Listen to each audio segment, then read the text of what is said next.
That's right. Thank you very much, Cole. Listen, that was spicy, dude. No, that it was spicy. indeed. We love it. We love it. All right, like Cole said, very exciting movies heading our way through the course of the year, and JP's got the roundup.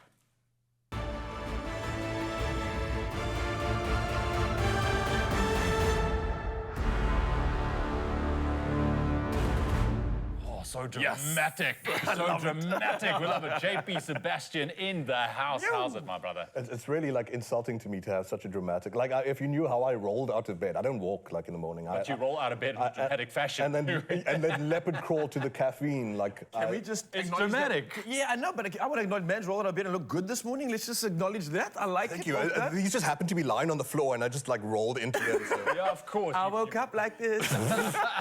You know me. I'm always... Anyway, whatever. Let's get into the movie. Yeah, bring it on. I was trying to be spicy. Yeah, look, spicy is it.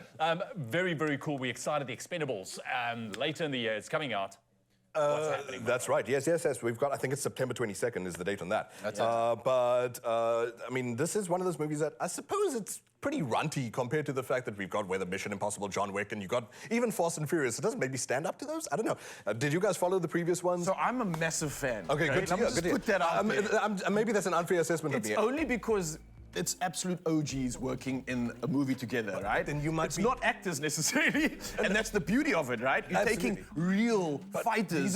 These are your childhood heroes. They are my childhood heroes, And the man. sad Dolph thing is, Lundgren, come on. now you'll see from this trailer that just came out this week, well, it was yesterday it came out, is that 3 of the core have disappeared. So you no longer have Arnold Schwarzenegger. Yeah. You no longer have Terry Crews, and you no longer have Jet Li. Like, Yeah. like That's big. The deeply talented people, and even Stallone. Well, he makes an appearance in it, and I'm a bit worried because if you look at the Wikipedia page, he raps in like the first 2 weeks, so he probably only gets like a handful of scenes. For me, what I'm not too sweet on is, and it looks like they do have some of the old heads here. They have some of the old faces, and that's good. It's like I don't like if they give way too much time to the lighties in the thing, like because these are the classic dudes, like you're saying. Yeah. And some of them, even if they're not necessarily the best actors, they've got the heart in them. But guys, it's got Iko Uwais and Tony Jaa. How dare they in this trailer, by the way? Jason Statham, of course, is carrying the torch now for Stallone. Stallone said that he's happy to pass it on to him. And Iko Uwais and Tony Jaa. Tony Jaa, guys, we're going back to Ong Bak and The Protector. and Iko Uwais, The Raid. Do yourselves a favor. Expendables is literally, as the title says, there's the man himself. Iko Uwais and Tony Jaa are basically 2 guys who are in this argument for the past 10 years of who is the new Bruce Lee. And people say that Tony Jaa is possibly even more entertaining. I mean, these are dumb comparisons, but they're fun to do, and this is the kind of thing that people do. And these are the kind of arguments that people will have when The Expendables comes out in September in South Africa. All right. Absolutely love it. Next up on the list of the Expendables, we've got Teenage Mutant Ninja Turtles. Take us back. Teenage Take us Mutant back. Ninja Turtles. Oh, I'm God, just going to do the next note, dude. I used to have the Bebop and Rocksteady shirt. I was going to rifle. I think everybody had the pajamas at least, or if they didn't, they put their underpants over something to make it look like It would have looked like underpants on me. I was going to wear it this morning. It would have looked like a boob tube or something. a midriff. No, but listen, I mean, this played such a big role in us growing up and as youngsters, you know. You guys are dressed like Ninja Turtles. You got the Thank look. you. Yeah, I'm just missing the shell. But I'm so excited about this, dude. It looks adorable. Look at the animation style, by the way. I think after stuff like Spider-Verse, after stuff like And It Blew Our Minds, Puss in Boots, The Last Wish, good grief, it was beautiful. It's very cool to see animation studios start to go, guys, maybe do something a bit different. This looks like some of the stuff you grew up on, like, say, Ed, and Eddie, like the raw, like, rough around the edges. And the style looks like, you know, when you were in school and you used to doodle in the back of your books. And then you start with a squiggle and it turns into, like, a blobby monster. And you add spikes and you add teeth and you don't know what it is or whatever.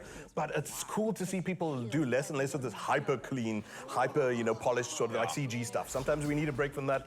And this is August 11th in South Africa, I think. Overseas, it's August 2nd. They get it earlier than us, anyway, besides the point. But it's got Seth Rogen, it's got Paul Rudd, it's got Hannibal Buress, it's got Rose Byrne. These are great large names. And my favorite thing about that, though, is that all of these people, for a change in Hollywood, take a back seat. The front 4 voice artists, you can't click their names on the internet. They're children. And it's so sweet to like see grown actors go, give the limelight to kids. And they're teenage. Mutant Ninja Turtles. I'm so glad it's not like, oh, let's get Pierce Brosnan to voice that. Whatever reason these movies do that. So it's kids, for kids movie, and in very much the same way Paul Rudd did that Ghostbusters movies with the kids too. Yeah. I'm excited for this, dudes. Like, seriously. I called you dudes, it's gnarly. Cowabunga! Cowabunga! I was so audacious. Oh, dude, I remember just watching it. Every time I watched an episode of that, I just wanted pizza afterwards, man. Hype. Pizza and swords. Yes. I was at Raphael. Those two is that little yours, small eh? things, like two knives. Nunchucks. Oh, right. Those are size. Yeah. The amount of time Listen, I last on the myself list, in we've got nethers so with much to nunchucks. get through. Obviously, we've got another one, Sympathy for the Devil. Nicolas What Cage is this? has created a very fascinating time in his life. Joel Kinnaman as well. He was the dude from Suicide Squad. Both of them, in fact, and one of the actors who survived that. So, because you remember they did like a remodel. So Sympathy for the Devil, it's cool. It's got this very sort of like situational vibe and reminds me a bit of like Collateral. Tell you what, I wish I could actually move briskly through this because I had another one that I desperately wanted to talk to you about. I'll leave that up to my director if I've got time for that. But it's great to see that Nicolas Cage is doing stuff that does this balancing act between him being a totally mull man, which he usually does seem to be. Always. And I'm so very confused because it looks like they're striking, like I said, this sweet spot, this space between. It could be good acting. It could be in the realms of, remember, Collateral with Jamie Foxx and Tom Cruise, just two dudes in a car, and the situation where this guy is possibly some sort of like devil from his past or whatever. It doesn't look like it's desperately trying to be comedy or whatever like that.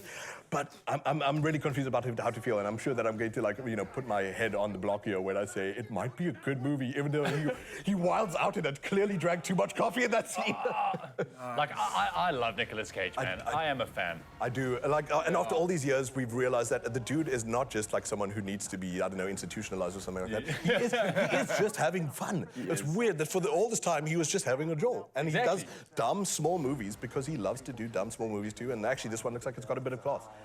No date for it in essay just yet, but I'm looking forward to it. Wanted to talk about Killers of the Flower Moon, but I've run out of time. Yeah, no, for sure. Listen, lots to get through, man. Thank you very much. You can see JP is super excited, but we are going to be talking about, come on, JP, Transformers. It's back. It's back. It's back. He's going to be joining us after the break. Stick around. Weirdest Transformer.